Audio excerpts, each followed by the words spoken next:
qui était né dans une famille qui adorait les idoles. Abraham ne connaissait pas Dieu, mais Dieu lui a fait confiance. Dieu est venu, il s'est révélé à Abraham, et Dieu commençait à parler à Abraham. Et nous sommes tombés dans le chapitre 12 que nous venons de lire. C'est Dieu qui dit à Abraham de sortir, va-t'en de ton pays, de ta patrie et de la maison de ton père, dans le pays que je te montrerai. Je ferai de toi une grande nation, je te bénirai, je rendrai ton nom grand et tu seras une source de bénédiction. Donc quand Dieu a appelé Abraham, Abraham ne connaissait pas la personne qui lui parlait.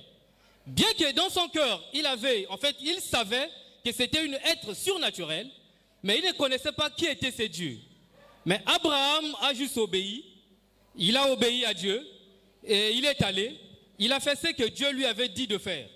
Mais en partant, il ne connaissait pas ce que Dieu... En fait, il ne connaissait pas qui était ce Dieu. Alors, Abraham a commencé un exode. Et quand Abraham sort de cet exode, il quitte la maison de son père, il quitte sa patrie, il va dans un pays étranger. Et quand Abraham part dans un pays étranger, et vous remarquerez que Dieu ne lui avait pas dit de prendre Lot. Abraham, Dieu ne lui avait pas dit de prendre Lot, mais par les liens de la chair, Abraham a pris Lot, il a pris Sarah qui était sa femme, alors ils ont commencé à faire un exode. Et quand ils ont avancé, ils se sont arrivés quelque part, les deux ne s'entendaient plus. Les bergers d'Abraham et les bergers de Lot, il y avait conflit. Et vous remarquerez que quand j'ai lu Frère Branham dit que Abraham c'était quelqu'un qui avait écouté l'appel de Dieu. C'était un prédicateur. Et l'autre aussi, il était aussi un prédicateur.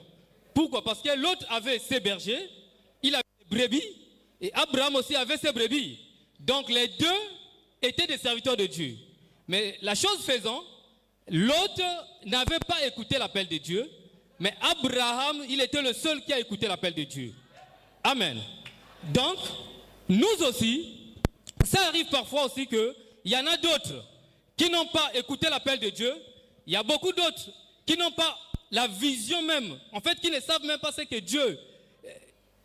En fait, il y en a beaucoup d'autres qui n'ont pas la vision, il y en a beaucoup d'autres qui n'ont pas l'appel de Dieu, mais il vient quand même.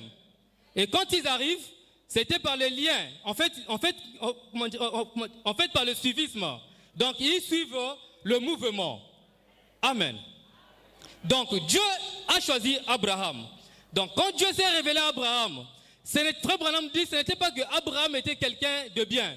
Abraham, c'était un païen, comme je venais de dire. Abraham ne connaissait pas Dieu. C'était un idolâtre. Abraham n'avait pas l'instruction de Dieu, comme je venais de dire.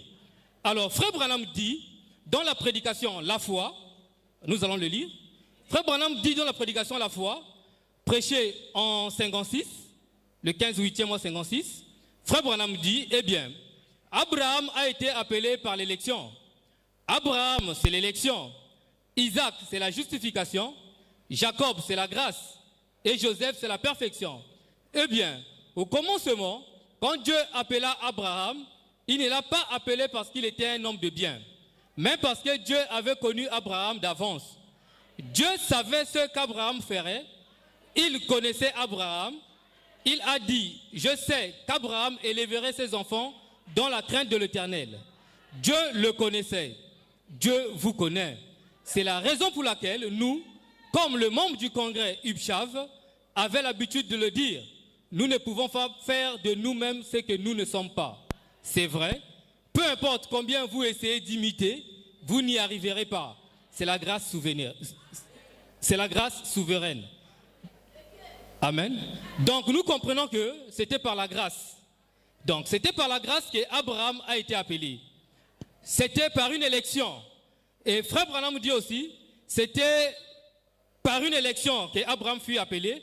Et quand Dieu s'est révélé à Abraham, et vous remarquerez que Frère Branham dit encore que tout ce que Dieu a fait avec Abraham, c'est le type parfait de ce que Dieu va faire avec nous, avec l'Église aujourd'hui. Donc la vie d'Abraham est le type parfait de toute la Bible, de la Genèse jusqu'à l'Apocalypse. Parce que Dieu a travaillé avec Abraham dans Genèse 12 jusqu'à Genèse 18.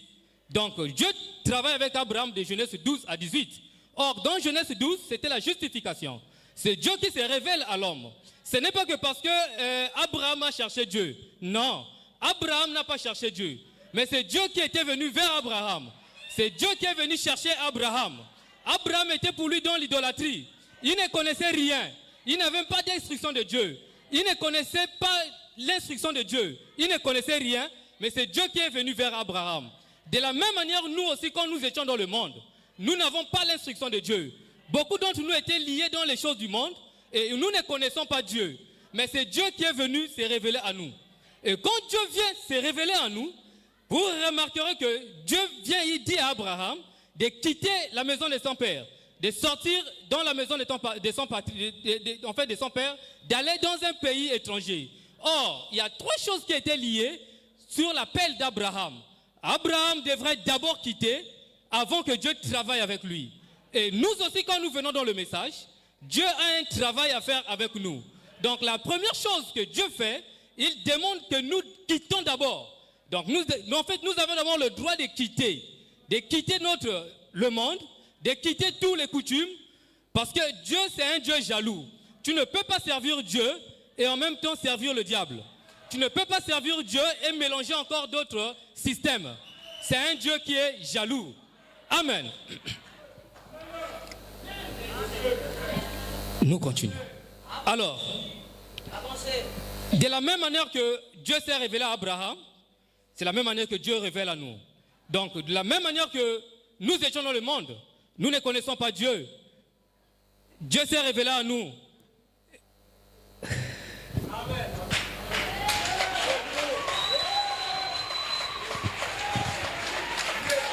Excusez.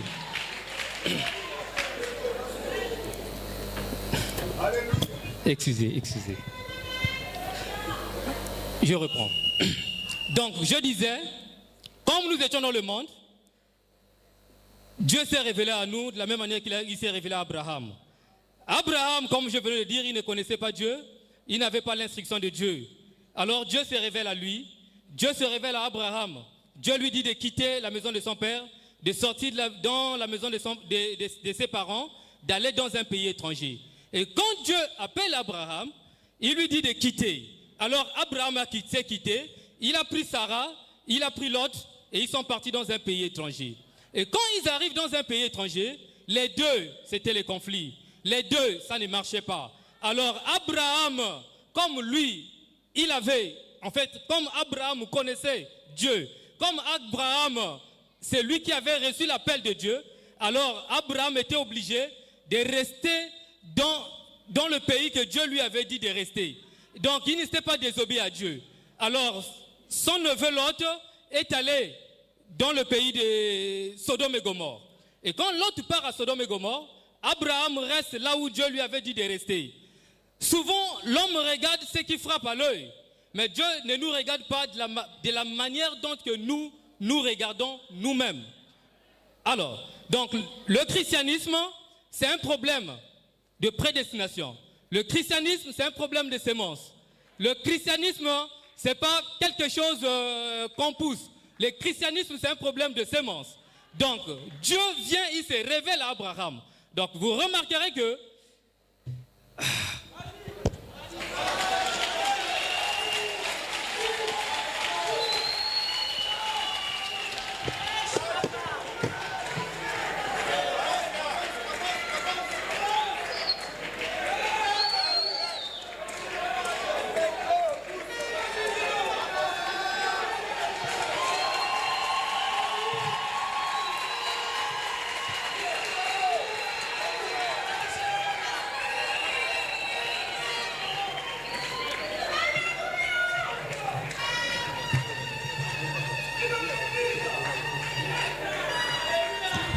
Que Dieu bénisse.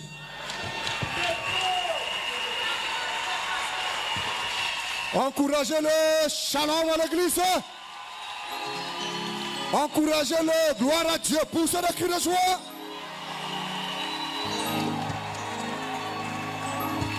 Ça va aller.